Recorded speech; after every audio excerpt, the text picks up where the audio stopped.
மற்றும் அன்புள்ள நண்பர்கள், இன்று நாம் நம் பள்ளி பாதுகாவலரான புனித லயோலா இக்னேசியஸ் அவர்களின் விழாவை அன்போடு கொண்டாடுகிறோம். அவர் நமக்கு வழங்கிய வழிகாட்டுதலும் ஊக்கத்துக்கும் நன்றி கூறும் நாள் இது. புனித லயோலா இக்னாசியார் 23 அக்டோபர் 1491 ஆண்டு பிறந்தார். இவர் பாஸ் குடும்பத்தை சேர்ந்தவர். இன்னாசியார் எஸ்பானியா நாட்டின் போர் வீரரும் கத்தோலிக்க குருவும் இயேசு சபையின் நிறுவினரும் அச்சபையின் முதல் தலைவரும் ஆவார்.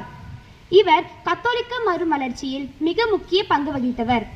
இவர் கத்தோலிக்க திருச்சபையின் அதிகாரம் மற்றும் நிலைமுறைக்கு எதிர்ப்பின்றி கீழ்ப்படுவது மட்டுமல்லாது தன் சபையினரையும் அவ்வாறே செயல்பட ஊக்குவித்தார்.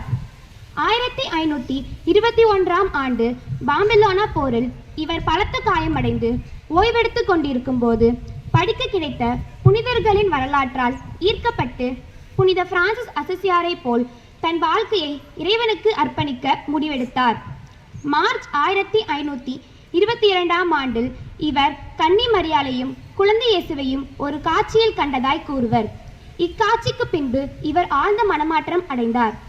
இயேசு கிறிஸ்துவை தன் வாழ்க்கையில் இன்னும் அதிக ஈடுபாட்டோடு பின்பற்ற வேண்டும் என்று துணிந்தார்.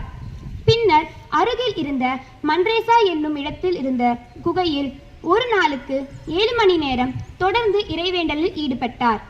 இங்கேதான் இவர் தனது ஆன்ம பயிற்சிகள் என்னும் நூலினை முறைப்படுத்தினார் என்பர். செப்டம்பர் 1523 ஆண்டு இவர் திருநாடு சென்று அங்கேயே தங்கிவிட முடிவெடுத்தார்.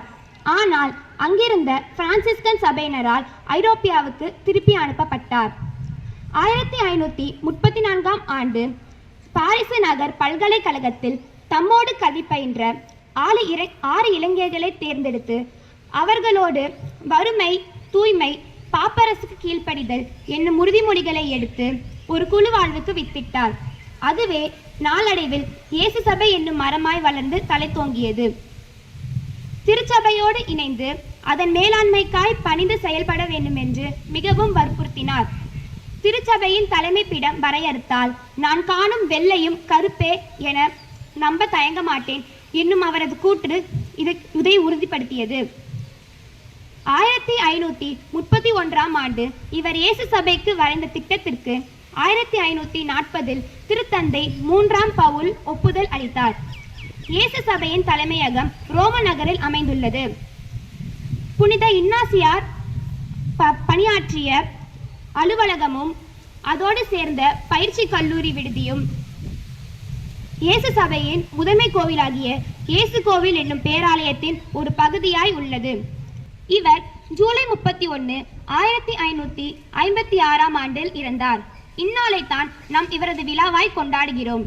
இவருக்கு அருளாளர் பட்டம் திருத்தந்தை 5 பவுலால் 1609 புனிதர் பட்டம் திருத்தந்தை 15 கிரகோரியால் 1622 ஆண்டிலும் வழங்கப்பட்டது. இவரை ஆன்ம தியானம் மற்றும் ஒடுக்கத்திற்கு பாதுகாவலராக திருத்தந்தை 11 பயஸ் 1922 ஆண்டில் அறிவித்தார். நன்றி, வணக்கம்.